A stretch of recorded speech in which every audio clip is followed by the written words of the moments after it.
Yunjanevam sadatmanam yogi niyat. All right. Want to try it? Хотите попробовать? All right, we'll do it again. Yunjanevam sadatmanam Yunjanevam sadatmanam yogi niyatamanasa yogi niyatamanasa Shanti nirvana paramam Shanti nirvana paramam Matsamstam adhigacchati Matsamstam adhigacchati Yunjanevam sadatmanam Yunjanevam sadatmanam Yogi niyatamanasa yogi niyatamanasa Shanti nirvana paramam Shanti nirvana paramam Matsamstam adhigacchati Matsamstam adhigacchati Yunjanevam sadatmanam Yunjanevam sadatmanam Yogi niyatamanasa Yogi niyatamanasa Shanti nirvana paramam Shanti nirvana paramam Matsamstam adhigacchati Matsamstam adhigacchati.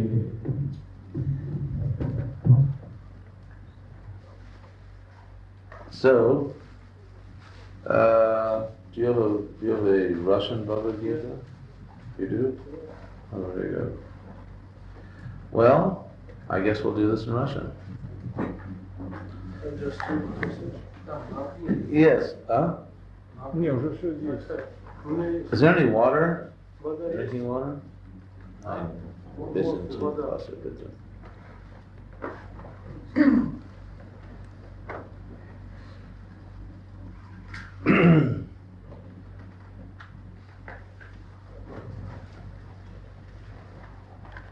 I wonder if anyone here was Peter the Great in their hero.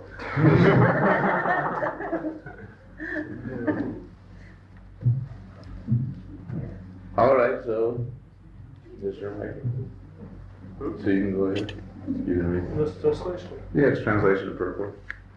Перевод. Практикуя таким образом постоянный контроль тела, ума и деятельности, трансценденталист мистик, контролируя свой ум, достигает царства Господа, обители Кришны, путем прекращения материального существования. Комментарий. Здесь ясно объясняется конечная цель занятия йогой. Система йоги не предназначается для достижения каких-либо материальных благ. Наоборот, она приводит к прекращению материального существования. Тот, кто стремится к улучшению здоровья или желает других материальных совершенств, не является йогом, согласно Бхагавад-гите. Прекращение материального существования также не влечет за собой хождение в пустоту. Это только миф. В творении Господа нигде нет пустоты. Напротив, прекращение материального существования дает возможность подняться на духовное небо, в обитель Господа. Царство Господа ясно описывается в Бхагавад-гите как место, где не нужны ни солнце, ни луна, ни электричество. Все планеты в духовном царстве озаряются собственным светом, подобно солнцу в материальном небе. Царство Господа везде, и в то же время духовное небо и планеты Господа называются Парам-дама, или высшие обители. Истинный йог, достигший совершенства в понимании Господа Кришны, как это ясно сказано здесь, Мачита, Матпара, Матстанам, самим Господом, может обрести истинный покой и в конечном итоге достичь его высшей обители, Кришналоки, называемой Галока Вриндавана. В Рама-самхите 5.37 определенно утверждается Гулока Эва Нивасача Ахилатма Бута, что хотя Господь и пребывает всегда в своей обители, называемой Галокой, Он также является всеведущим, вездесущим Брахманом и локализованной Параматмой благодаря своим высшим духовным энергиям. Никто не может достичь духовного неба Вайкунхи или войти в вечную обитель Галоку Вриндавана, Господа, без настоящего понимания Кришны и его полной экспансии Вишну. Следовательно, человек, действующий в сознании Кришны, является совершенным йогом, поскольку его ум всегда погружен в деяния Кришны. Савармана Кришна Падаравиндайо. Из Вед, Шриташатара Упанишад 3.8 мы также узнаем Тамева Видитвати Мритюнити. Вырваться из круговорота рождения и смерти можно только благодаря пониманию Кришны, верховной божественной личности. Другими словами, совершенство йоги состоит в освобождении от материального существования, а не в умении выполнять магические трюки и гимнастические фокусы для обмана невинных людей. So, can you read the verse one more time? Еще раз прочитаем стих. Oh, you read the verse again? Но, практикуя таким образом постоянный контроль тела, ума и деятельности, трансценденталист-мистик, контролируя свой ум, достигает царства Господа, обители Кришны, путем прекращения материального существования. What is Господа? Lord. Господа. So does this work now? Работает.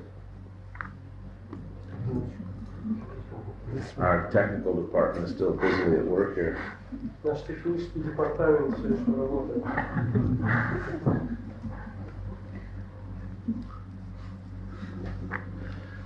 So, Namo Vishnu Padaya Krishna Prishtaya Bhutale Srimate Bhaktivedanta Swami Namine Namaste Saraswati Devi Gauravani Prasharine Nirvishesha Shunyavadi Paschatya Deshatarine Yunjanevam Sadatmanam Yogi Niyatamanasa Shanti Nirvana Paramam Sanstam Adhigachati.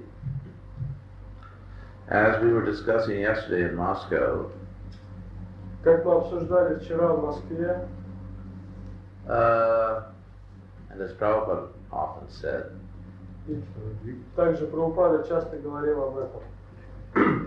does something more need to be done here? Что-то еще там нужно сделать? Is there? Или вы уже закончили? Все? They have a saying in America, В Америке есть поговорка. if it's not broken, don't fix it. Если не сломалось ничего, не надо ничего чинить. Oh, that, you know.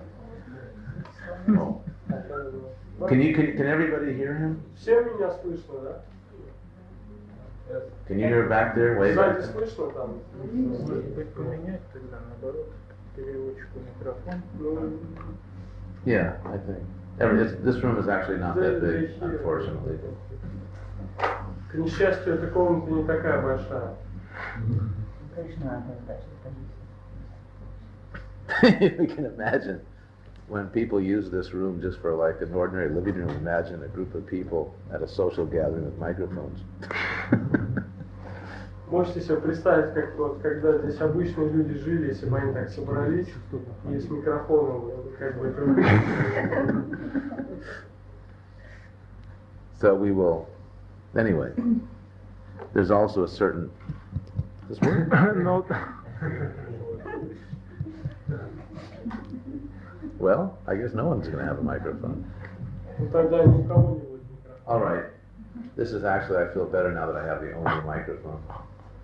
Ну, так лучше, да, что один микрофон. So, anyway, again we will begin. Итак, еще раз начнем. So, as Prabhupada often said, and as we discussed yesterday in that same Moscow, Итак, как Прабхупада часто говорил, и как мы вчера обсуждали в Москве, each word, each Sanskrit word is very significant. каждое санскритское слово имеет огромное значение. For example, the first line, Yunjanevam Sadatmana. Например, первая строка Юнджанева садатмана. Which Prabhupada translates, thus practicing control of the body, mind, and activities. Прабхупада переводит эту строку как практикуя таким образом постоянный контроль тела, ума и деятельности. So the Sanskrit word practicing control is yunjan. Итак, вот это санскритское слово, которое соответствует словам практикуя контроль, это юнджан. This is from the verb yuj. Это слово происходит от глагола юдж. And of course from this verb we get the word yoga. И из этого же корня происходит слово йога. So Prabhupada often translated the word yoga as linking up. То есть здесь также встречается это слово йога, и Прабхупада часто переводит йога как связь, связывать. Yoga means to connect. Йога означает связывать. Or yoga means connection. Или просто связь. So, in a sense, Krishna is literally saying here, thus always connecting the soul. В каком-то смысле, если переводить буквально, Кришна говорит здесь, таким образом, постоянно связывая душу.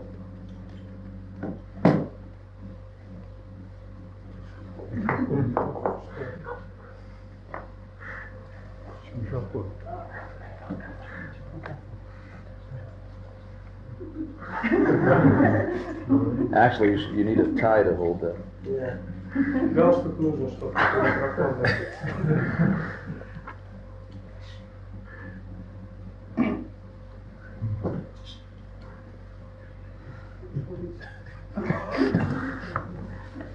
You have to offer that before you eat it. Nothing, I was joking.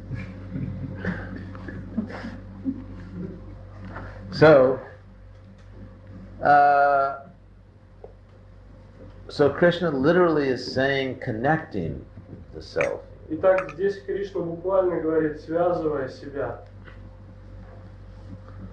So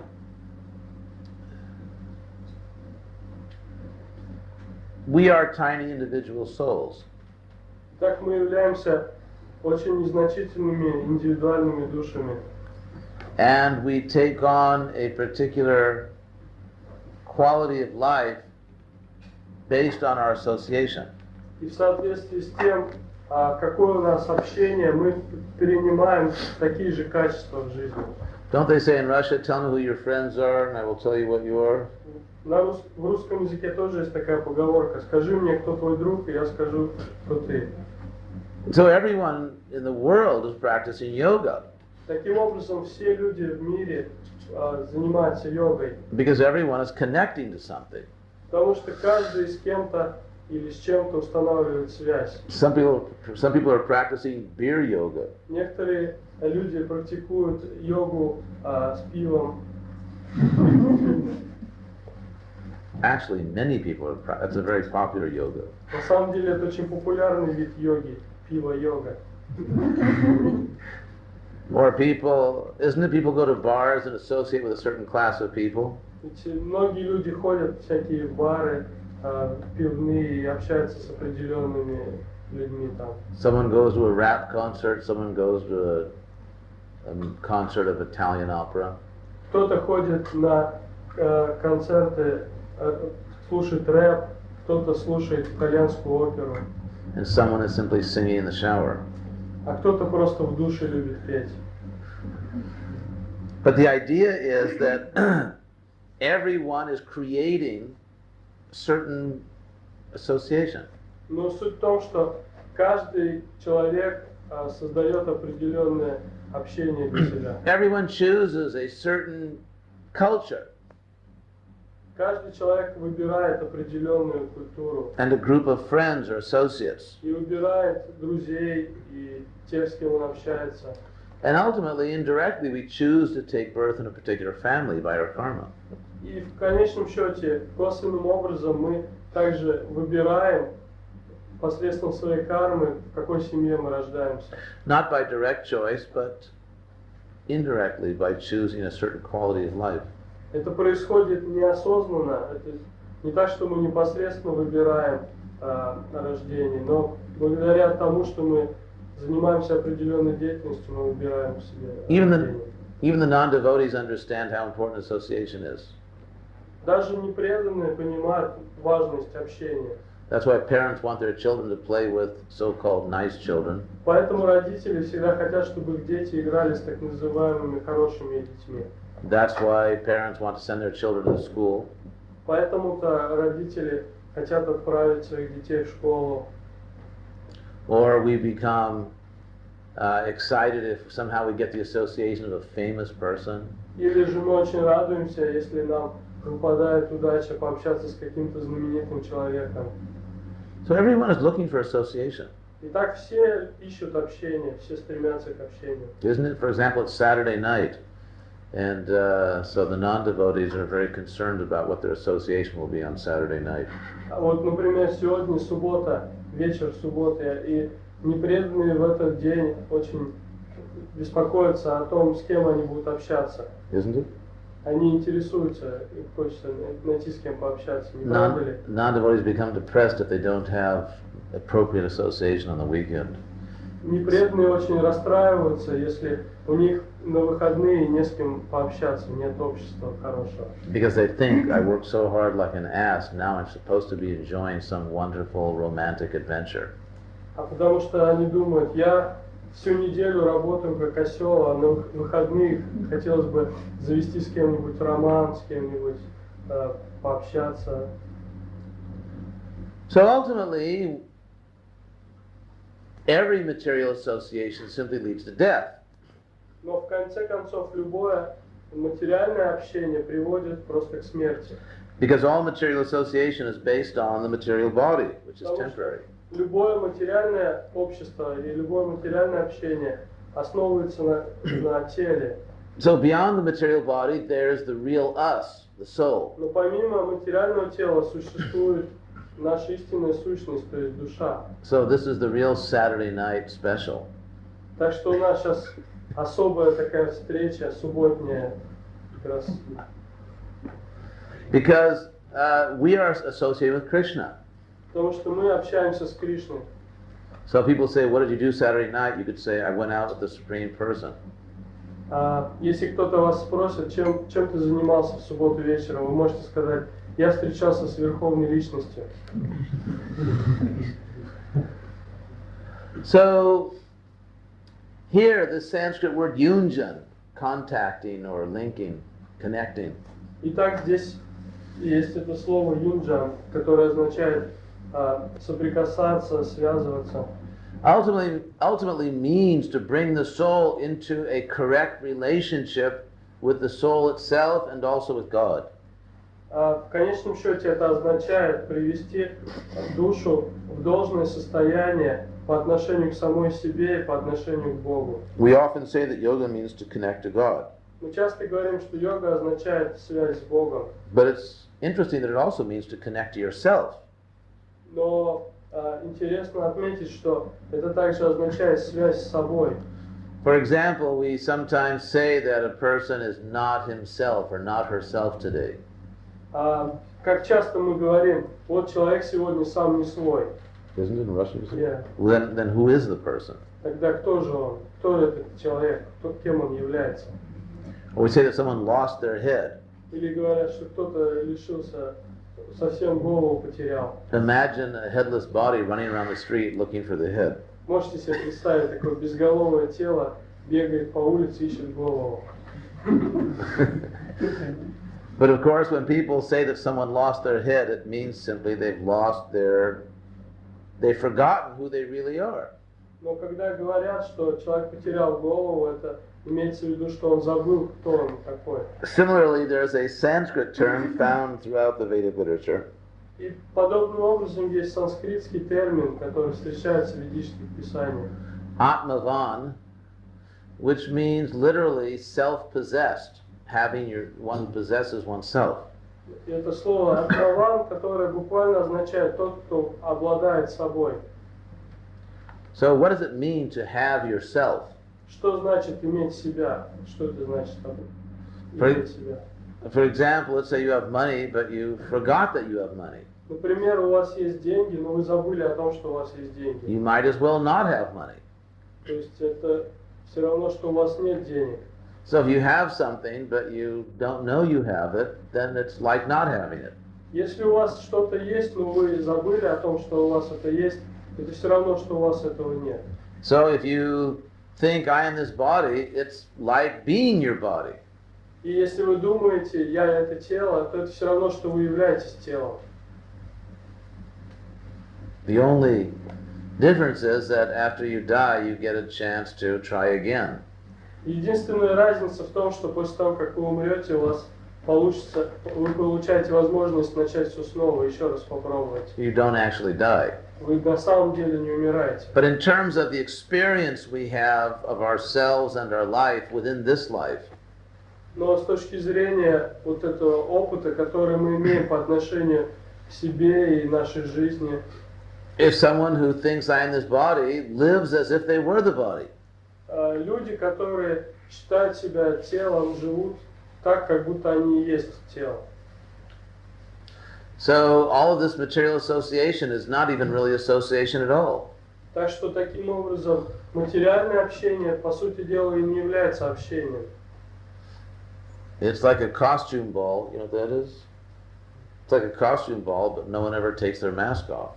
Это все равно, что маскарад, на котором никто никогда не снимает свои маски.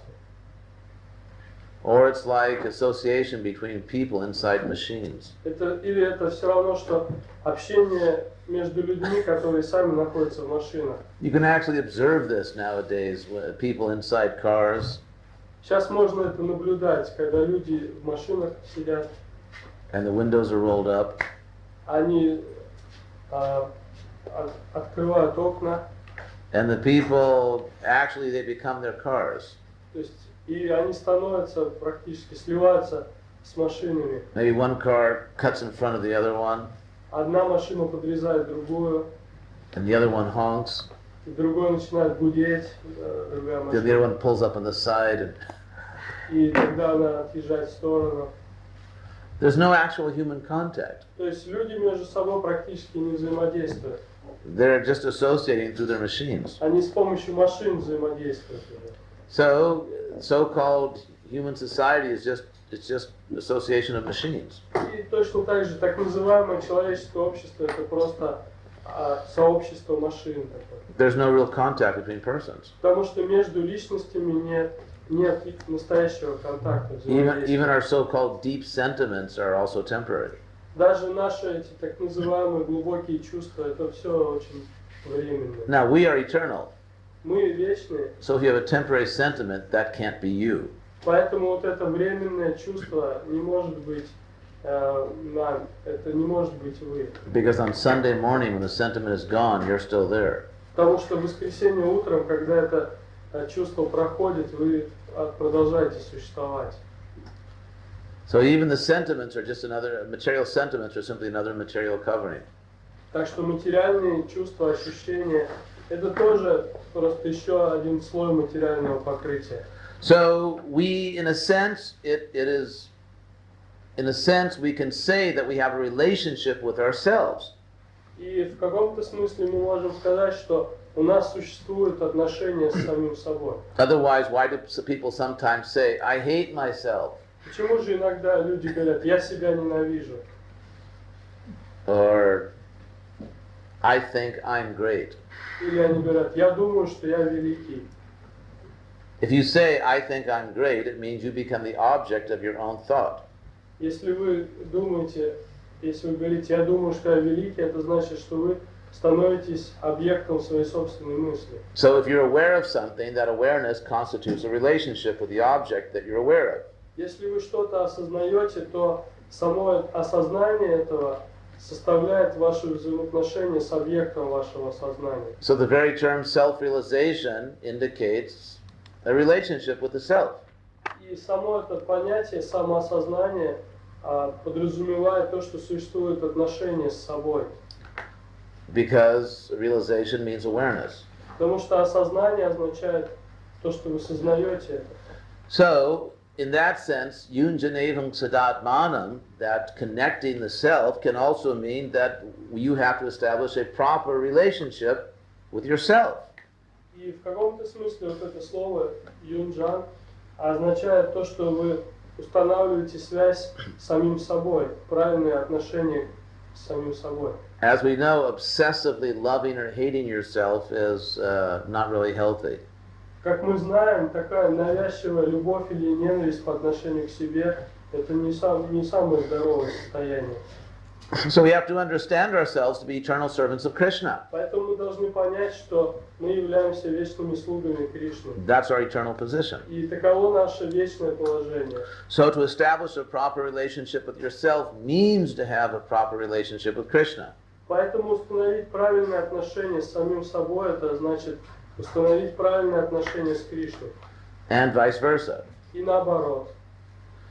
So here, always engaging the self or practicing control of the self means that anything at all only exists properly if it is functioning properly.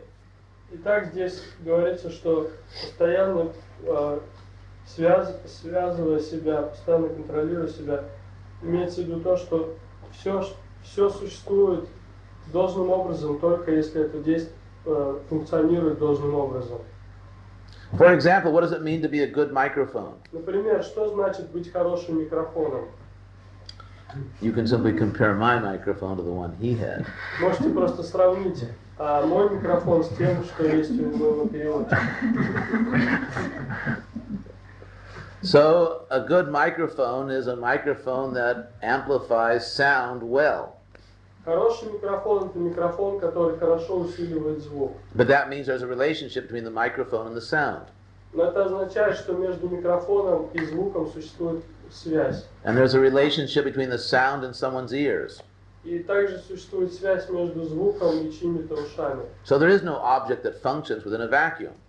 То есть нет какого-то объекта, который может функционировать в пустоте. So to function well, or let me say, to exist well means to function well. И существовать должным образом, это значит должным образом действовать. Because there's nothing at all that does nothing. Потому что не существует ничего, что ничего не делает. Isn't it? You can say that this room is not doing anything, Вы можете сказать, что эта комната ничего не делает. but it's containing everything in the room. Но на самом деле она содержит все, что находится в этой And комнате. it's keeping most of the rain out.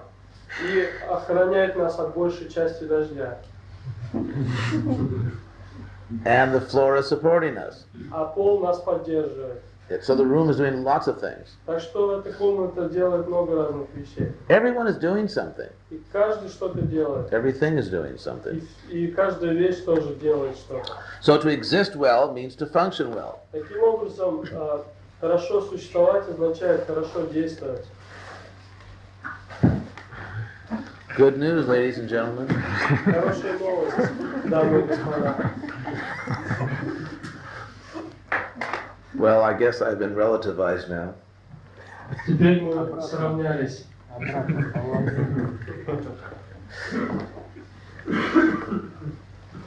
What is going to happen now with the deities? Что сейчас будет укладывать божество? In the middle of the lecture? Прямо во время лекции? Only in a Hare Krishna temple. Only in a Hare Krishna temple. Только в храмах Харе Кришны такое бывает. You're actually going to do that now during the lecture? Прямо во время лекции будете делать? Can you do that after the lecture? Что так всегда делаете?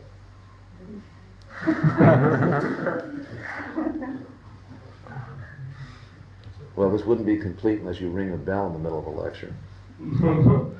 Но это не полным будет, если вы не будете еще в колокольчик звонить во время лекции.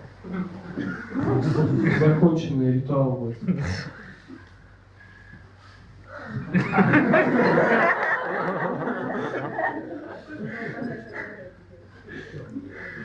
I think that Prabhupada would be happy if we did this after the lecture. Я думаю, Прабхупад был бы рад, если бы мы это после лекции сделали. And even the deities might enjoy И hearing the lecture. даже божества будут рады, если потом они лягут спать.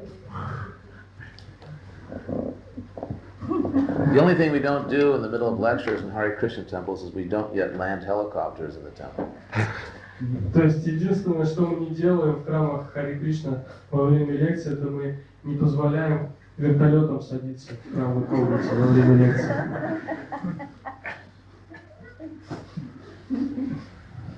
So, well, anyway, by the way, this definition I'm giving of functioning well also is found in Aristotle.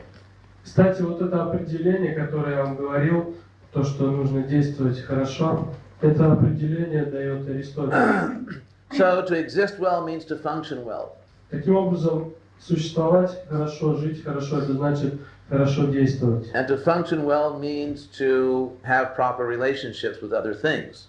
А хорошо действовать подразумевает то, что у нас должны быть нормальные отношения с другими вещами, с другими людьми. Since there is no void anywhere in Krishna's creation, Поскольку нигде в творении Кришны не существует пустоты, and to function is to move, а действовать это значит совершать какие-то передвижения. and as soon as something moves, it's moving in relation to other objects. И как только что-то совершает движение, это оно совершает движение по отношению к другим предметам. Therefore, to exist well means to have proper relationships. Таким образом, существовать должным образом, жить хорошо, это значит иметь правильные отношения. And therefore, we can understand why one must have proper yoga in order to exist well. Таким образом, мы можем понять, почему человек должен иметь хорошую йогу для того, чтобы хорошо жить. Because yoga means to establish proper connections with the rest of reality. Потому что йога означает установить должные отношения с реальностью. And it even means to establish a proper relationship with oneself. И также установить правильные отношения с собой, самим собой. So if we look at this simple statement of Krishna, Yunjan evam siddhatmanam, thus always engaging the self. И поэтому, если мы рассмотрим это простое утверждение Кришны, всегда устанавливать правильные отношения, контролируя себя. It's quite profound. Это очень глубокое утверждение. Now it's also interesting that Prabhupada here translates the word atmanam, body, mind, and soul. Также интересно, что Прабхупада переводит слово атманам как тело, ум и душу. So why? Почему? Well, because that's the actual way that normal human beings talk. Потому что это то, как обычно говорят обычные люди. For example, if someone says to you, "How are you?" Потому что, например, если кто-то спрашивает, как дела, Someone may say, "Oh, I have a pain in my shoulder." вы говорите, у меня плечо болит. And that's considered to be an intelligible response in most languages. И в большинстве языков это считается разумным ответом. Or if someone says, "How are you?" and you say, "Well, I'm worried about something." Или кто-то у вас спрашивает, как дела, вы говорите, я о чем-то беспокоюсь, там одну вещь. That's a response in terms of the mind. И это ответ с точки зрения ума. Or how are you? And you say, I'm feeling spiritually enlivened. Или если вы спрашиваете, как дела, как самочувствие, вы говорите, я чувствую духовное воодушевление. It may be a statement about the soul. Это может относиться уже к душе. So in the real world, we also use the body, we talk about the body, mind, and self, the body, mind, and soul as the self in different situations. И также, то есть в реальном мире мы говорим о себе как о теле, об уме и о душе в разных ситуациях. And since Bhagavad Gita is meant to be practical instruction on the practice of yoga, И поскольку Бхагавад-гита это практическое наставление по практике йоги, here the word Atma is translated practically to indicate how we actually experience ourselves in the world. поэтому слово атманам переводится с практической точки зрения того, как мы действуем в этом мире, и как мы относимся, кем мы себя считаем в этом мире. So, if we want to connect ourselves to Krishna, we have to be concerned about all aspects of our present existence.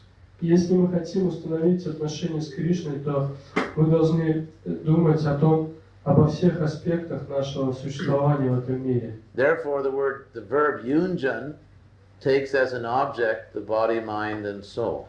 Поэтому этот глагол юнджан относится к душе, телу и уму. Is that clear? Это понятно? So, yunjanevang sadatmanang yogi niyatamanasa. The mind has to be controlled. Так ум необходимо обуздывать. The mind sometimes likes to be wild. Иногда ум любит становиться очень диким. Because some minds like to live dangerously. Потому что некоторые умы любят вести опасный образ жизни. After all, we have the sense that our mind is a type of private treasure we have. В конце концов, у нас есть чувство, что ум, который у нас есть, это наше какое-то богатство, наше достояние. For example, you can imagine yourself strangling someone that you don't like, although you don't really strangle them. Как вы можете представить, что вы душите кого-то, кого вы не любите, но хотя на самом деле вы его не душите. Or you can imagine yourself going off with some very beautiful person that would never really go off with you. Или вы можете представлять, что вы гуляете с каким-то красивым человеком, замечательным человеком, который на самом деле с вами ни за что не пойдет гулять никогда. So if we think about it, the mind gives us an opportunity to be anything we want privately. Так что таким образом ум предоставляет нам возможность быть кем угодно, и никто об этом не знает. То есть это только мы знаем об этом. We can achieve things in our mind that we would never achieve out in the world. И в уме мы можем достигать того, что в реальном мире мы никогда не сможем достичь. In your mind, you can be the most important person. В уме вы можете казаться себе самым важным человеком. Even if you're not most important in anyone else's mind. Даже несмотря на то, что с точки зрения других людей, в их умах вы не кажетесь важным, вообще важным. So this is, for most people, this is too good to resist. А для большинства людей этому слишком трудно сопротивляться вот этим возможностям ума. After all, it's such a hard world out there. Потому что в конце концов такой жестокий мир вокруг нас. Why not be a great person, at least privately? Почему бы не быть великим человеком, по крайней мере, внутри себя, для себя самого? I mean, privately, you can even steal things, you can rape, kill, do anything. Вы можете так вот про себя там убивать, насиловать, воровать, и никто об этом даже ничего не узнает. So it's easy to understand why most people cannot resist the temptation to fly around the universe in their mind. Поэтому нетрудно понять, почему большинство людей не могут удержаться от соблазна попутешествовать по всей Вселенной с помощью своего ума. It's easy to understand why so many people have such out-of-control minds. Поэтому нетрудно понять, почему у стольких людей такие неконтролируемые умы. Therefore, if you want to practice bhakti yoga seriously, you have to really have faith. Поэтому, если вы хотите серьезно практиковать бхакти-йогу, у вас должна быть по-настоящему вера. You have to have faith that you should harness your mind. У вас должна быть вера в то, что вы должны обуздывать свой ум. And surrender your mind to Krishna. И что необходимо предать свой ум Кришне. Give up your cosmic power, which only exists in your mind. Нужно отбросить, отринуть всю эту космическую силу, которая существует на самом деле только в вашем уме. Your fantastic, if unappreciated, physical beauty. Свою фантастическую, неоцененную никем красоту. Your tragically unrecognized importance. И ваше никем не признанное величие. We have to give up all of that and just become humble servants of Krishna. Нужно все это отринуть и просто стать смиренным слугой Кришны. And you have to believe that if you do that, you will actually be happier. И вы должны верить в то, что если вы это сделаете, вы на самом деле станете счастливее. Because ultimately, what you really are beyond the body is much better than anything you could be physically. Потому что в действительности, на самом деле, вы гораздо лучше, чем то, что может дать вам тело, чем тот, кем вы можете стать с помощью тела. You have to believe that the consciousness of the pure soul is much better than any material, intellectual, or mental consciousness. Вы должны понять, что сознание чистой души гораздо лучше и выше, чем любое материальное сознание, любой материальный разум, материальный интеллект. Of course, it's not only faith. If we practice Krishna consciousness, we can actually experience this. Но это не просто вера. Если мы будем действительно практиковать сознание Кришны, то мы сможем реально ощутить это, реально прочувствовать это. In any case, Krishna says here, niyatamanasa, we have to restrain the mind. Но в любом случае Кришна говорит здесь нията манаса. Мы должны обуздывать свою, контролировать ее.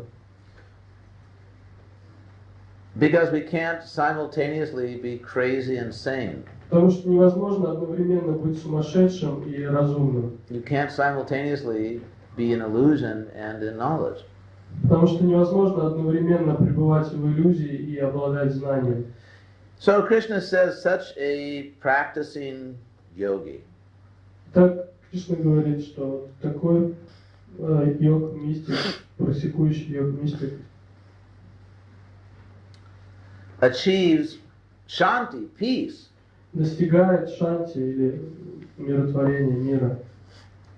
I mean, imagine how uncomfortable it would be if you were sitting here trying to listen to this lecture. Представьте, как неудобно будет, если вы сидите здесь, пытаетесь слушать лекцию, And someone kept pushing you. и кто-то постоянно вас толкает. And then you sat somewhere else and they pushed you again. Вы пересаживаетесь в другое место, вас снова толкают. And then someone drove into the room, temple room here with a tractor. А потом кто-то вообще на тракторе сюда заезжает, в храмовую комнату. And picked you up and drove you off to, I don't know, Estonia. Хватает вас и увозит в Эстонию, скажем. That would probably be an unpleasant experience. Скорее всего, это будет неприятный опыт такой, неприятное переживание. So, in the same way, the mind is always pushing us. И таким же образом ум постоянно толкает нас. That's what it means to have an agitated mind. Вот это и значит иметь возбужденный ум. Some foolish people or artists try to make a type of art form out of this agitation. Некоторые люди, так называемые художники или писатели, они пытаются выразить возбуждение ума в форме какой-то, в форме искусства. We know, for example, that there is a tendency of human psychology Например, нам известно, что есть такая тенденция в человеческой психологии to love the person that enslaves you. Любить человека, который порабощает вас. For example, when Stalin died, many apparently sane people were crying. Например, когда товарищ Сталин скончался, многие, казалось бы, разумные люди плакали. So, the idea is that actually we're constantly being pushed by the mind. Суть в том, что нас ум постоянно пихает и толкает. But then we think it's a sport, we can surf the mind. Но Surf. Like surfing in the water. Нам начинает казаться, что это как спорт, какое-то развлечение, как серфинг. То есть мы так. Isn't it the mental waves are coming, and so some crazy person wants to surf the wave? То есть вот такие умственные волны набегают, и безумный человек пытается кататься на этих волнах. But actually, we're constantly being disturbed. Но на самом деле ум нас постоянно беспокоит. We don't have the power to simply fix our mind on Krishna. У нас нет такой силы, чтобы просто взять и сосредоточить ум на Кришну. Or on anything else. Или вообще на чем бы то ни было сосредоточить ум. So, peace means that actually you have the power to do what you want. И мир, спокойствие внутри себя означает это то, что у вас есть сила, есть способность делать то, что вы хотите. Peace doesn't mean that you're lazy or dull or Глупый, ленивый. Peace doesn't mean inactive. Мир, умиротворение не означает то, что вы ничего не делаете. It simply means that you can intelligently do what you want within a peaceful atmosphere. Это значит просто, что вы можете делать то, что вы хотите в спокойной атмосфере. For example, if you're swimming, it's favorable to have a peaceful body of water. Например, если вы плаваете где-то, то хорошо для плавания, чтобы был спокойный водоем. That way you can swim where you want. И там вы можете плавать, как вы хотите и куда вы хотите. If there's a very turbulent current, Если очень сильное течение где-то, you actually have no freedom to swim anywhere. то у вас вообще не остается выбора, куда плыть. You're forced to go wherever the current takes you. Вы можете плыть только вместе с течением. So there is no freedom without peace. Таким образом, без спокойствия не может быть свободы. So Krishna says that one can achieve a peace which is nirvana paramam. И Кришна говорит, что возможно достичь такого высшего спокойствия, нирвана, парамам. The word nirvana has become popular through Buddhism. А у буддистов это слово приобрело особую популярность, нирвана. Vana means a current, Вана означает течение, and nirvana means without current, а нирвана означает без течения, serenity. спокойствие. So real peace means, as we explained, this spiritual nirvana. И как мы говорили, вот это вот истинное спокойствие, это нирвана. And Krishna says this supreme peace is matsangstang, my own abode. И Кришна говорит, что это высшее спокойствие, высший мир, это моя обитель, Мацапстхана. And we can achieve that. И мы можем достичь обитель Кришны. So this is the process of Krishna consciousness. В этом заключается метод сознания Кришны. Prabhupada said Krishna consciousness is simple for the simple. Прабхупада говорил, что сознание Кришны просто для простых людей, для простодушных людей. Simple here does not mean ignorant. Простодушный это не значит невежественный. Sometimes we see an ignorant person and we say, oh, he's very simple. Иногда можем увидеть какого-нибудь невежественного человека и мы говорим, вот такой простой человек, простодушный. But there's another type of there's another type of simplicity. Но есть другой вид простоты и простодушия. For example, in mathematics, Например, в математике. 1/2 is a simple expression. А? 1/2. Половина это простое выражение. You understand? Yeah. 1/2. Whereas if I say, let's say 73/146, that is not a simple expression. Но тут, с другой стороны, если я скажу 73 на... Так, 146. 73 разделить на 146, то это уже непростое будет выражение. Imagine a person who is so foolish that when they want to simply say half of something, imagine a person so foolish that whenever they want to say half of something, Представьте себе человека, который настолько глуп, что он говорит только половину чего-то, он хочет только половину. they only know how to say 73/146. Он может говорить только 73 разделенное на 146. For example, if they go into a bakery and only want to buy half a pie, То есть он приходит в булочную и хочет купить только пол пирога. the person says, "Give me 73/146 of that pie." Дайте мне там одну 73-ю часть этого пирога. Clearly, that person would have a problem in understanding the simplest way to express himself. Этому человеку будет трудно понять, как можно проще выражаться. So there is a sense of simple which means to see the essence of something. То есть простота, простодушие означает видеть суть, самую суть. To know what is the most basic, fundamental identity of any particular thing. Знать, в чем является существенная составляющая чего бы то ни было. And this gives us the ability to actually deal with life essentially. И это позволяет нам подходить к существу, то есть понимать самое существо жизни. And to see the real nature of things. И видеть истинную природу вещей. So in that sense, if we can see if we have this desirable simplicity, we can simply follow Srila Prabhupada. И в этом смысле, если у нас будет такое желательное простодушие, желательная простота, то тогда мы сможем просто следовать примеру Шрилы Прабхупады. The process which Srila Prabhupada gave us is simply the best and fastest way to get where we want to go. Тот метод, который нам дал Шрила Прабхупада, это самый простой, быстрый и безопасный способ достичь того места, куда мы хотим прийти. All of us want to be happy. Все мы хотим быть счастливы. All of us want to live forever. Все мы хотим жить вечно. And all of us want to perfectly understand things. И все мы хотим все понимать, как следует. That is called Satchidananda. И это называется Сачитананда. That is the nature of Krishna. Такова природа Кришны. And it's the nature of us. И такова же наша собственная природа. It's the nature of the soul.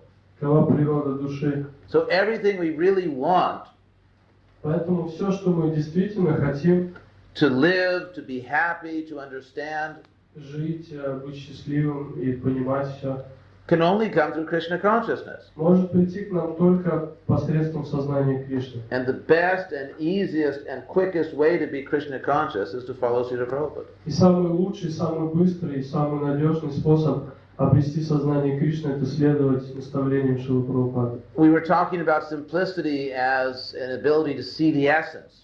Мы говорили о простоте, о простодушии, как о способности видеть суть всего. And actually a common name of the Vaishnava is Saranga, which means that the Vaishnava goes to the essence. И слово, которым называют Вайшнава, это саранга, то есть означает то, что его интересует только суть. So the essence of Krishna consciousness is to follow Prabhupada. И суть сознания Кришны заключается в следовании примеру Шрилы Прабхупады. They have another expression in America. В Америке есть еще другое выражение. If everything else fails, Если все остальное не получается, read the instructions. прочти руководство по эксплуатации. So, we'll stop here. Any questions on these На points? этом мы остановимся, если вопросы какие-то.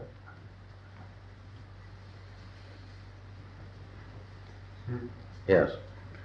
Госвами говорил перевод слова нирвана как вне леса. Вы перевели его по-другому. Goswami was saying that nirvana means outside of the forest. The south side of the forest. Outside of Oh, outside of the forest. Yeah. But you gave another translation to this word, nirvana. Will the real guru please stand up? That's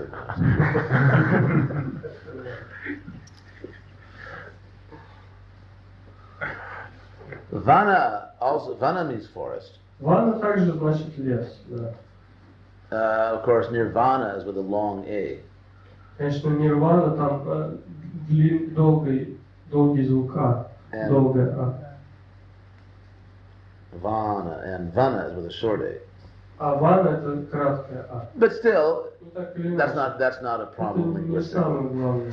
Because you can also make the A and vana long, then it means something which is from the forest. Потому что если долгое А в слове вана, то это значит что-то из леса. And near does mean out sometimes. Мир также означает иногда вне. So in that sense, nirvana can mean beyond the forest. Так что иногда, то есть в каком-то смысле это слово нирвана тоже означает вне леса. So,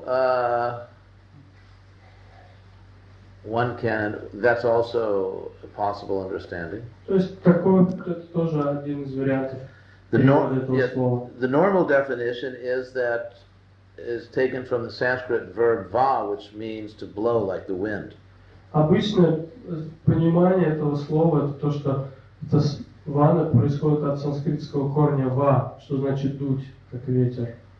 So vana means like the blowing or the moving of a wave or current. То есть поэтому вана означает движение, дуновение, течение, волна, то есть такое. An example of this verb is in the Bhagavatam verse. Например, вот этот глагол встречается также в стихе Бхагаватам. where Krishna says, Mad bhayat vati vato yang. Кришна говорит вот эту фразу. Mad bhayat vati vato yang, which means, Krishna says that out of fear of me, the wind is blowing. Это значит, что из страха передо мной дует ветер. Кришна говорит.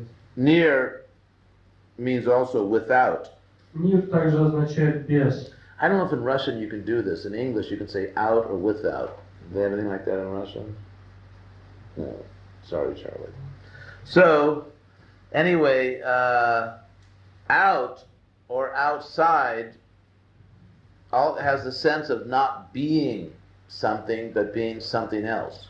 То есть вот это понятие вне, это значит, что это не является чем-то другим, но находится вне этого.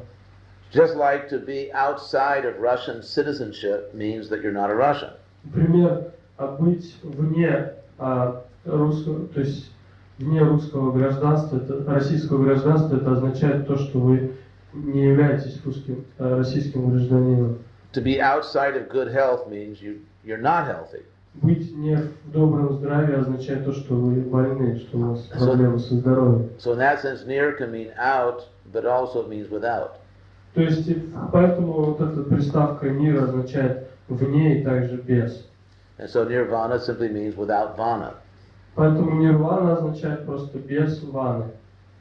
or without that flowing of material existence. Без вот этого движения, колебания материального существования.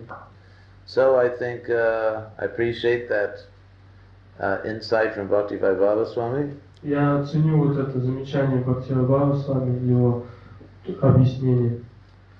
So that is nirvana. Другое значение этого слова нирвана. Available today at your local Hare Krishna temple.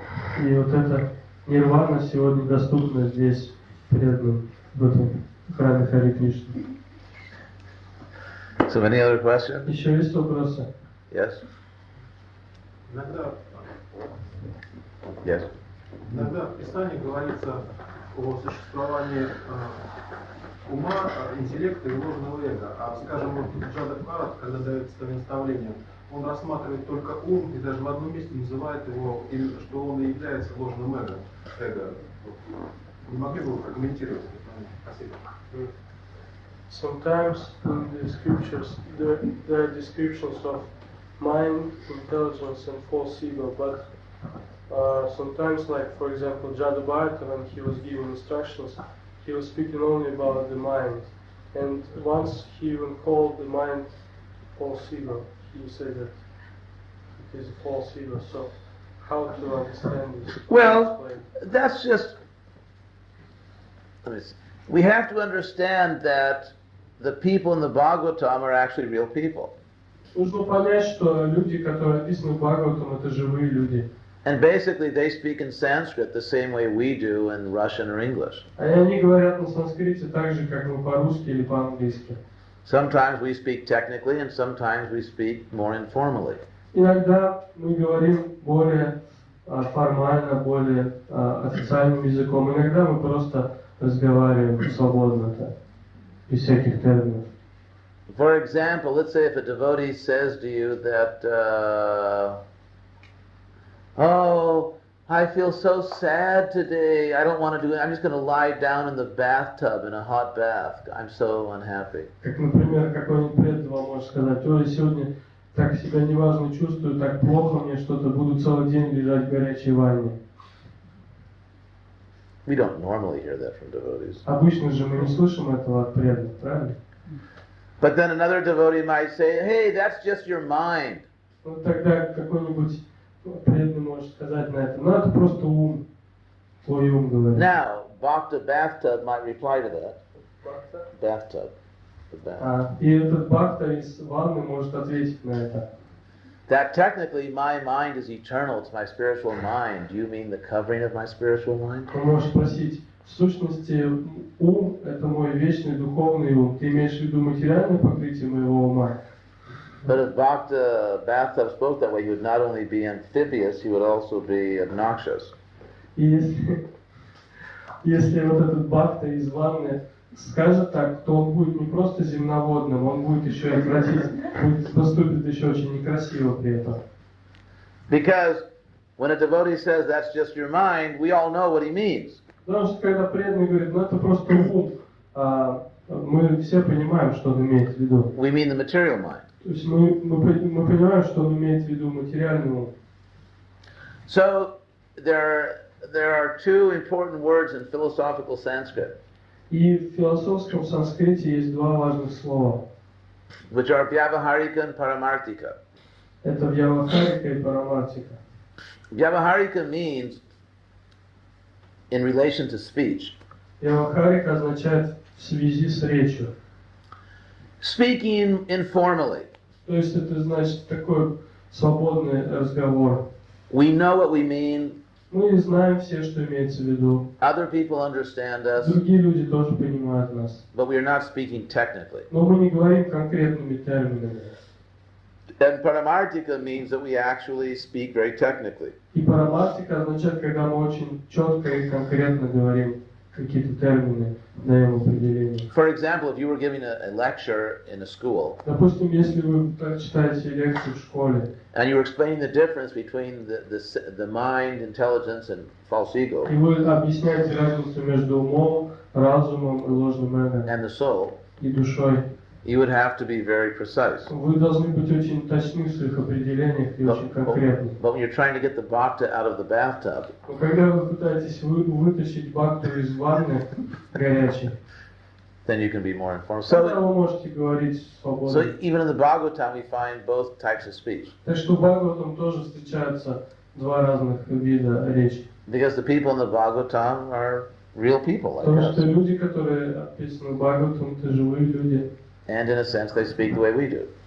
И они точно так же, как мы говорят в каком-то смысле. For example, let's say your friend just accidentally, I don't know, injured their finger in some non-critical way. Допустим, ваш друг как-то случайно поранил палец. Это ничего страшного, просто нечаянно поранил его. And you say, oh, did you hurt yourself? И вы спрашиваете, ты что, поранился? At that time, we don't expect an answer that, how could I hurt myself? I'm not this, well, actually, people might say. In other words, when we say, did you hurt yourself? We know that the person isn't the body. То есть, когда мы говорим, ты поранился, мы знаем, что он на самом деле не тело. But we Мы just, понимаем это. but we speak that way. Ну, просто мы так говорим. So people in the scriptures also sometimes speak that way. И поэтому люди, которые описаны в Писаниях, тоже говорят таким образом иногда. And of course, in that case, Jad Bharata was specifically focusing on the mind of the king because that's where the problem was. И в том случае конкретно Джада Бхарата, он уделял, как раз направлял свою проповедь на ум этого царя, потому что там в этом была главная проблема. The fact that King Rahugana so quickly surrendered to Jad Bharat Тот факт, что царь Рахугана так быстро предался Джаде Бхарату, shows that he had good intelligence. означает, что у него был очень хороший разум. He was a spiritually educated man. Он был человеком, образованным в духовных предметах. And in a sense, you could say his senses were basically controlled. И в каком-то смысле можно сказать, что его чувства были под контролем. But his mind was out of control. Но ум был необузданный у него. You had a question? У вас вопрос есть, да? Да, вопрос. Скажите, пожалуйста, в чем разница и в чем, что общего между понятиями состояния нирваны и состояния самадхи? What is the difference between these two, Samadhi and nirvana. samadhi, and what is common? Coma? Common. Oh, common. Common. Well, we can look at the word samadhi. Можно рассмотреть слово самадhi. The word samadhi is made up of three elements. Слово самадhi состоит из трех частей. Samadhi. Yeah, same in Russian.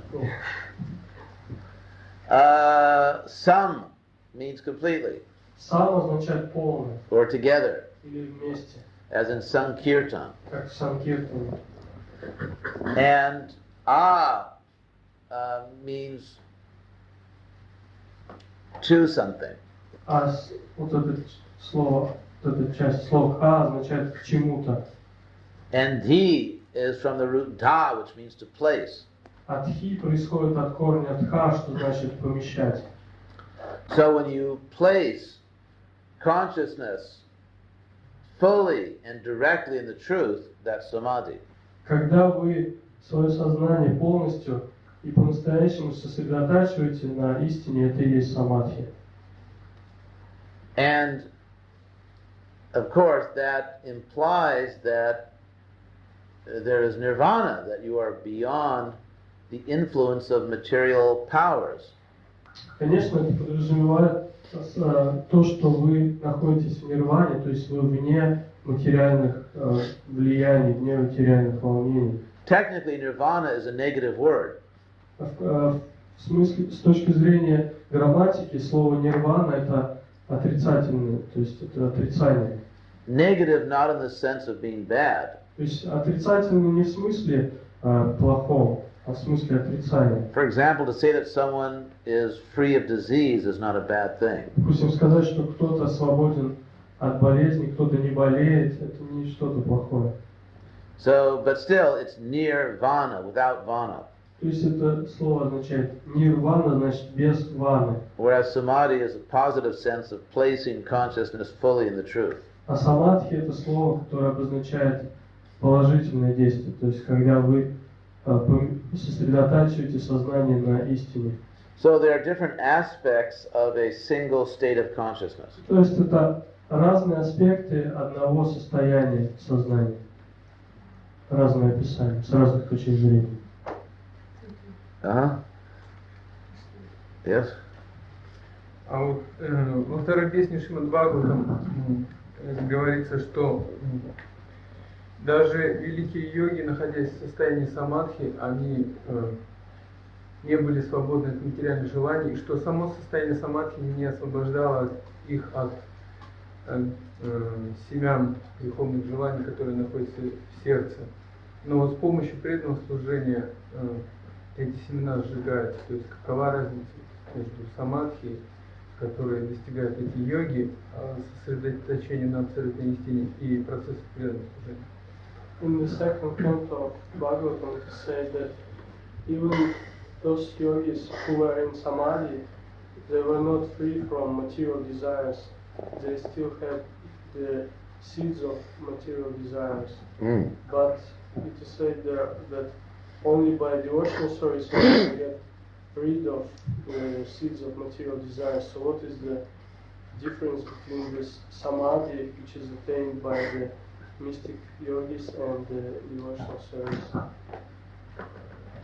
Well, the soul cannot be free of desire because it is the nature of the soul to desire. Душа не может быть свободна от желаний, поскольку это природа души желать, иметь желание. But there is pure desire and impure desire. Но существуют чистые желания и оскверненные желания. So if we do not desire Krishna fully, если мы не желаем Кришну по-настоящему и полностью, we must desire something material. То тогда у нас возникают какие-то материальные желания. Because it is only Krishna that can fully satisfy the soul. Потому что только Кришна может полностью удовлетворить душу по-настоящему. For example, if you have the capacity to eat a certain amount and be healthy, if you eat less, you won't feel right. Допустим, если у вас есть если вы можете съесть определенное количество пищи, если вы съедаете меньше, вы не будете чувствовать себя удовлетворенным. Imagine a professional soccer team. Или, допустим, профессиональные футболисты. And they're playing a game against some physically handicapped children. Играют с какими-то детьми-инвалидами, например. It's not going to be very satisfying. И для них это не будет удовольствие, такая игра. It may be morally satisfying to entertain some of the children. С точки зрения морали, может быть, они испытают моральное удовлетворение, то, что они как-то позабавят этих несчастных детей. But it will not be athletically satisfying. Но с точки зрения спортивной, они не почувствуют никакого удовлетворения, для них это не будет. Or if you have an argument, let's say, with a very unintelligent person. Или если вы спорите с каким-то глупым человеком. Or in general, if you can't realize your potential in anything. Или, в общем, если вы не способны реализовать свой потенциал, не способны задействовать все свои таланты, способности. Imagine a great artist who was put by the communists, let's say, into a steel factory. Допустим, какой-то великий художник, и коммунисты направили его работать на завод, на сталелитейный завод. Or a great athlete that had to sit at a desk all day. Или же какой-то очень великий спортсмен вынужден целый день сидеть за столом, заниматься сидячей работой. So in general, it is frustrating not to be able to be everything that you can be. Как правило, это причиняет людям неудовлетворение, когда они не способны делать то, что они могут делать, и не способны быть тем, кем они могут быть. So we can have a full experience of life only in Krishna consciousness. И полную, по-настоящему полную ощущение жизни мы можем обрести только в сознании Кришны. Krishna is the most beautiful object for the eyes. Кришна самый прекрасный объект, который могут видеть глаза. So if I see anything else but not Krishna, my eyes cannot ultimately be satisfied. Поэтому если я смотрю на что-то, но не смотрю на Кришну, то в конечном счете мои глаза не будут по-настоящему удовлетворены. Because I have the ability to see more beauty than I'm seeing.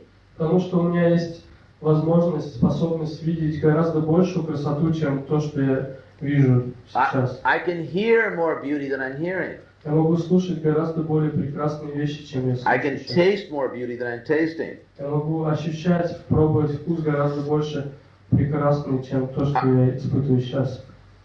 I can experience more love than I'm experiencing. Я могу испытывать гораздо больше любви, чем я испытываю сейчас.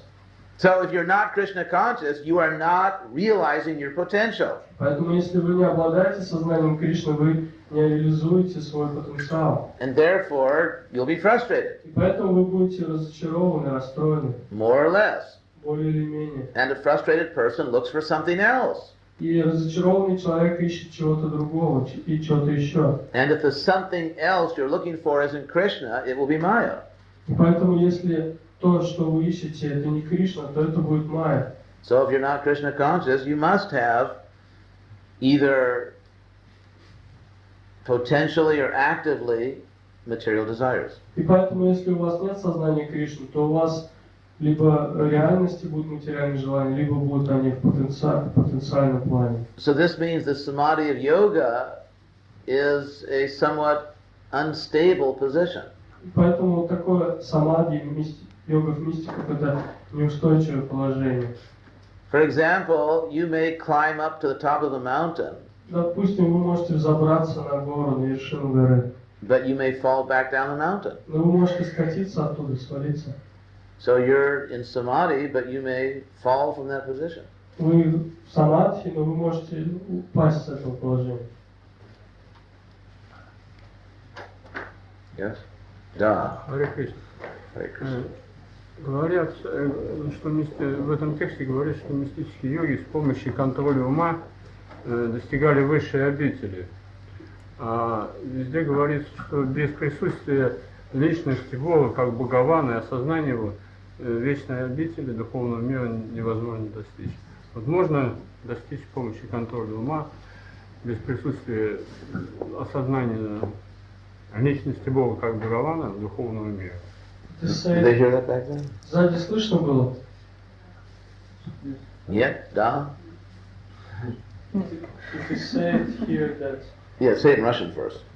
Okay. То есть здесь говорится, что с помощью контроля ума достигают обители Кришны, Царства Господа, но в то же время говорится, что без осознания Бхагавана как личности, то есть осознания Кришны как личности, невозможно достичь обители Господа. Можно ли достичь обители Господа просто с помощью контроля ума? Да? Вот вопрос. To say it here that just by mind control they were able to attain Krishna's place, Krishna's residence, but Here in this verse? Yeah, that by mind control. he attains. Well, actually, it's not only by mind control. Но не только с помощью контроля ума. First of all, if the mind is not in Krishna, the mind's not really controlled. Потому что на самом деле истинный контроль ума это только когда ум поглощен Кришной. Только когда существует контроль. Krishna also uses in the first line the word evam, thus. Кришна в начале тоже использует слово эвам, таким образом. So in Russian or Sanskrit, thus is the conclusion of something that came before. То есть в русском или в санскрите таким образом это слово, это выражение, которое указывает на то, что говорилось раньше. So when you see the word thus, you have to go back to the previous verse. Поэтому если вы видите слово таким образом, вы должны посмотреть, что слово перед этим. And in the previous verse, Krishna says that this is for a person who is matpara, completely dedicated to me. А в предыдущем стихе Кришна говорил матпара, то есть человек, который полностью предан мне. То есть имеется в виду вот такой контроль ума. Yes? Наивность и простодушие. Это зависимость противоречия. To be naive and to be simple, is it similar? To be? Naive. No. It's in a sense the opposite. Нет, в каком-то смысле наивность и простодушие это противоположности. The sense of naive is not to know about other things. Наивность это значит, когда человек не знает о чем-то, то есть он просто ничего не знает. For example, imagine a situation where some clever people are making fun of a naive То person. есть, допустим, ситуация, когда такие хитрые люди, такие бывалые, тертые люди издеваются над наивным человеком. And the naive person doesn't even know that it's happening. А наивный человек даже не понимает, что над ним издеваются и смеются. On the other hand, a simple Krishna conscious person knows exactly what's happening. Но, с другой стороны, простой человек, обладающий сознанием Кришны, точно понимает, что происходит. But he or she knows that I'm not this body, this has nothing to do with me, I'm simply going to think of Krishna. Но он понимает, что я не тело, это ко мне не имеет никакого отношения, я просто буду думать о Кришне. So naive means not to know some things that are happening. Наивность это значит, когда вы не понимаете то, что происходит вокруг, вы не понимаете, что же происходит. Simple Krishna consciousness means to know everything that's happening. Простодушие в сознании Кришны означает понимать все, что происходит. But to understand what the essence is. Но при этом понимать, что является сутью всего. Because to know the essence implies knowing what is not the essence. Потому что понимание сути подразумевает также понимание того, что не является сутью. How can you know this is the essence unless you know that is not the essence? Как можно знать, что это суть, если не знать, что вот это сутью не является?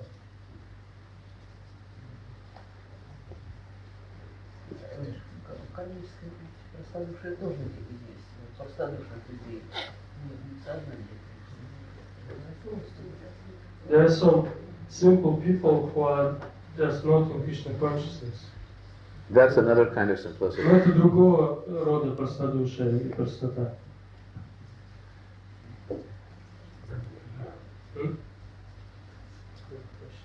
Yes.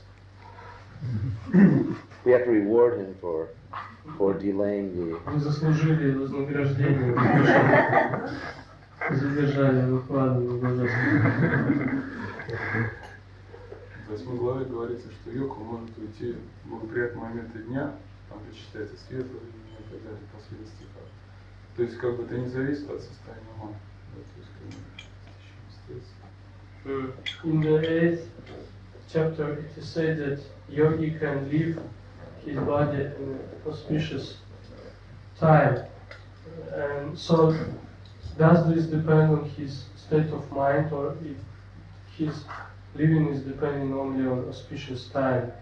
A perfect yogi can choose the time of death. То есть совершенный йог может выбрать момент смерти.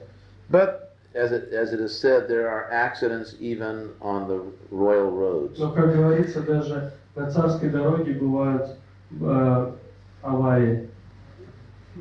And so sometimes even a yogi can drop the ball, as they say in America. Иногда даже йог может оступиться, может как бы совершить ошибку. Or drop the chakra. Чакру, не ту чакру выбрать, не через ту чакру уйти. So the advantage of Krishna consciousness is that it doesn't depend upon any technicality. То есть совершенство сознания Кришны в том, что оно не зависит от каких-то деталей таких вот. A devotee fully depends on Krishna. Преданный просто полностью полагается на волю Кришны. So if you leave your body in Krishna consciousness, then it's auspicious at any time of the year. Поэтому, когда вы оставляете тело в сознании Кришны, то это благоприятно в любой момент, в любой сезон, в любое время года. And actually in the second Shikshastaka of Lord Chaitanya, И второй стих Шикшаштаки Господа Чайтаньи, Lord Chaitanya says that Nanamakari Vahudhani ja sarva shakti tatrarpita niyamitak smarane nakala. That because Krishna has put all of his personal potency into his names, там говорится, что поскольку Кришна вложил все свои личные энергии в Святое Имя, that tatarpita niyamitak smarane nakala, which literally means that the time for chanting is not regulated. Буквально это означает означает, что время повторения Святого Имени не ограничено, не регулируется. Prabhupada has translated this, there are no hard and fast rules. Прабхупада перевел это как, что не существует строгих правил повторения Святого Имени. Technically, what Lord Chaitanya says is that kala, the time, na niyamita, is not restricted. Но буквально, если переводить, то Господь Чайтанья говорит, что кала или время не ямита, то есть никак не ограничено, не регулируется. And very, very interestingly, Lord Chaitanya says the time is not restricted smarane. И интересно то, что он говорит, что время не ограничивается с точки зрения смаране. This is a very interesting use of words. Это очень интересное использование слов. Smaranam literally means remembering. Смаранам буквально означает помнить, вспоминать. Shravanam, kirtanam, smaranam. So, but smriti or smaranam also means the second category of Vedic literature, Shruti and Smriti. Но также смрити или смаранам это также означает вторую категорию ведических писаний, есть шрути и смрити.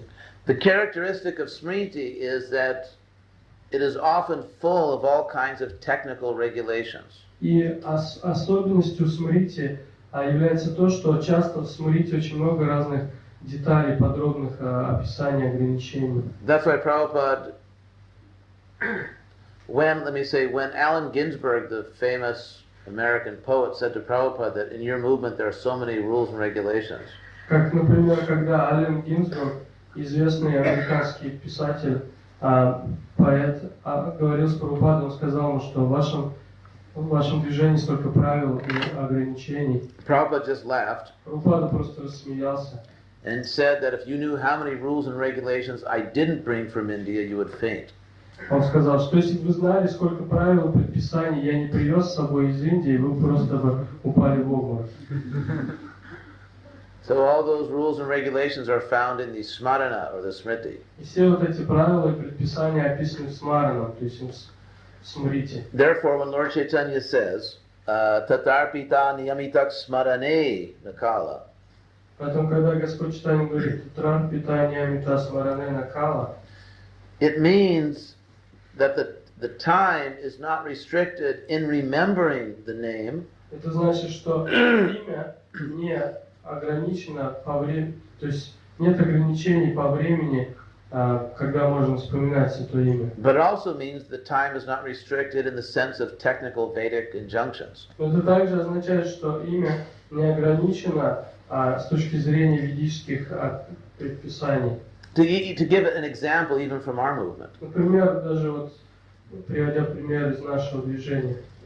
if someone now says, oh, I enjoy Mongol Arti so much, Кто-то, например, может сказать, я так наслаждаюсь Мангаларати, let's do Mongol Arti now. давайте сейчас Мангаларати проведем.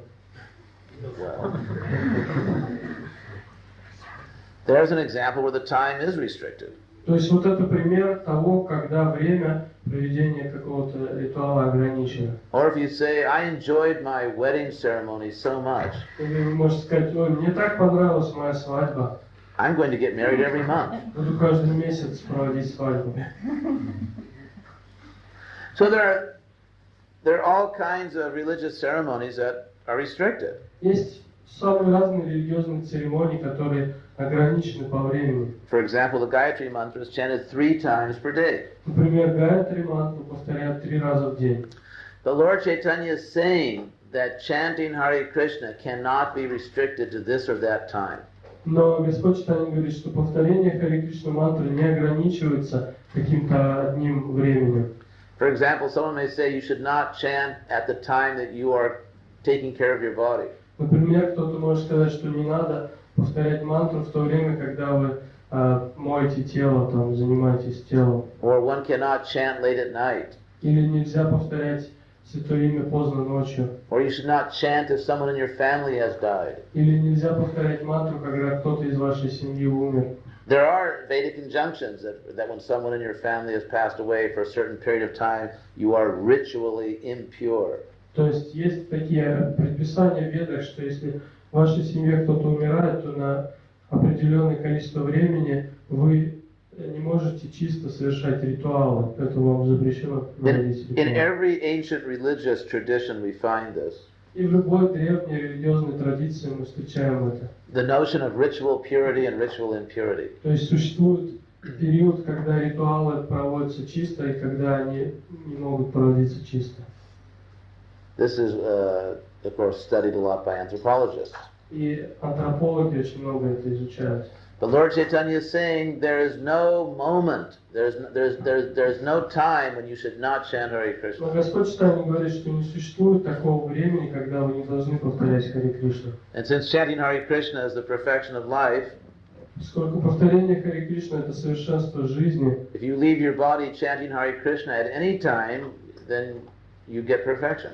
и если вы умираете, повторяя Харе Кришна в любое время, вы достигаете совершенства. So, perhaps we'll Наверное, мы stop here. на этом закончим. Hare Krishna. Харе Кришна. Srila Prabhupada ki jai. Хридаянанда Прабху ки Джай.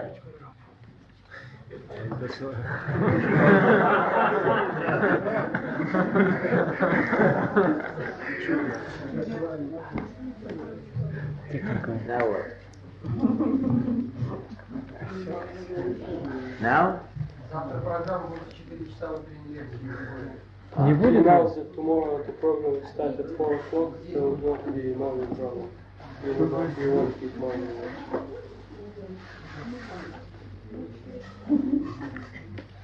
Утренней лекции не будет, да?